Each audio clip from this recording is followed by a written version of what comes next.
Muy bien. Bueno, vamos a estar conectados con Alfredo Córdoba, que es médico toxicológico, justamente para empezar a hablar de este tema. Alfredo, ¿qué tal? Pablo Vicente, Gabriel Pulvirenti y Belén Martínez, te saludamos. ¿Cómo estás? ¿Qué tal? Buenos días. Muy bien, gracias por atendernos, Alfredo. Con Por respecto a favor. este tema y lo que recién estábamos hablando en referencia al monóxido de carbono y este veneno invisible que estaba contándonos Belén. Sí, así es. Este es un veneno, es un tóxico gaseoso que se describe desde hace muchísimos años. Jacques-Claude Bernard describió la intoxicación con monóxido de carbono y le llamó la locura de las cocineras, debido a que eran estas mujeres las expuestas y las que padecían esta intoxicación con monóxido de carbono. La intoxicación puede ser aguda, que es mortal, y crónica en aquellas personas, como por ejemplo los fumadores o los que están trabajando cerca de fuentes de emisión de monóxido de carbono. Me gustó por ahí cuando dijeron que no se siente absolutamente nada. Eso le valió el mote del asesino invisible o aquel que produce la muerte dulce. Digamos que las fuentes en el hogar de monóxido de carbono son los calefones, los braseros, estufas a gas o querosén, cocinas a gas, leña, carbón, hornos, parrillas a carbón, a gas, querosén, salamandras, hogares a leña, calderas, termotanques. También puede ser motores de combustión, los grupos de electrógenos, los caños de escape de los autos, y también podemos encontrar monóxido de carbono en el cloruro de metileno, que es un removedor de pinturas. Esas son todas las fuentes probables de monóxido de carbono. Bien, doctor. Sí. Perdón, lo iba a interrumpir, pero lo dejo hablar tranquilo en cuanto a lo que nos pasa en el cuerpo a nosotros con una intoxicación. ¿Qué secuelas nos puede quedar?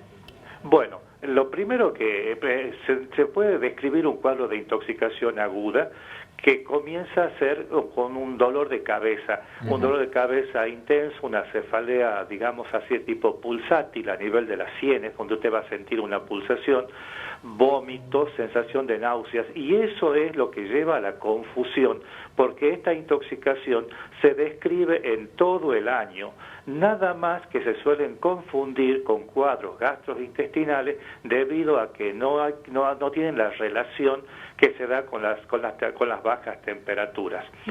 Eso sí, afecta el sistema nervioso central, como el renal y como el cardiovascular. Cuando afecta el sistema nervioso central, provoca un edema cerebral y muchas veces con daños neurológicos irreversibles, alteraciones de la palabra, de la conducta, del aprendizaje, de la memoria, son consecuencias que dejan cuando una carboxihemoglobina en el organismo, en la sangre, está alta y por supuesto que no se han tomado las medidas terapéuticas necesarias.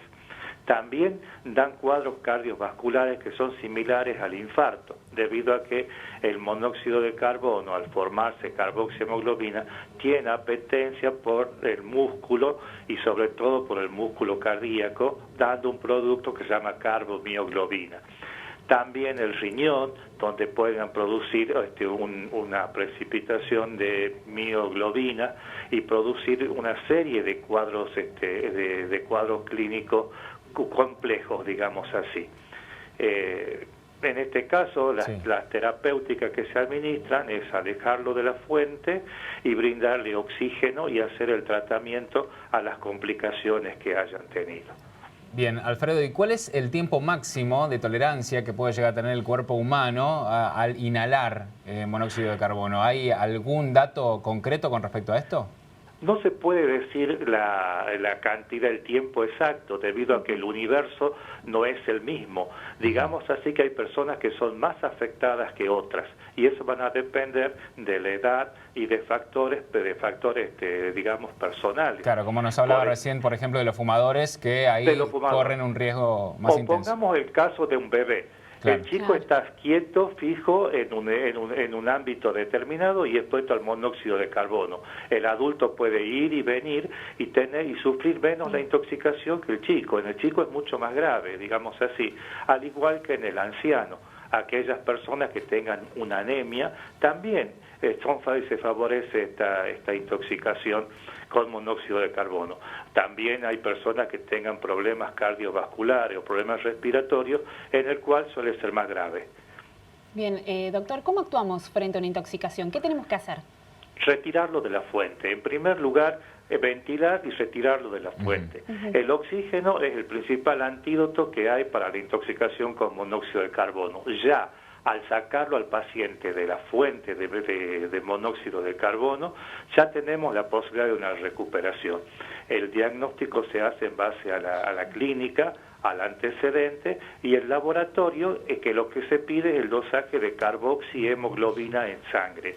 Y eso va a determinar posteriormente qué vamos a hacer, qué cantidad de oxígeno vamos a tenerlo al paciente hasta que esto se pueda digamos, desaparecer, o bien cuando el cuadro es muy grave, existen las cámaras hiperbáricas para tratar esta intoxicación que muchas veces es mortal.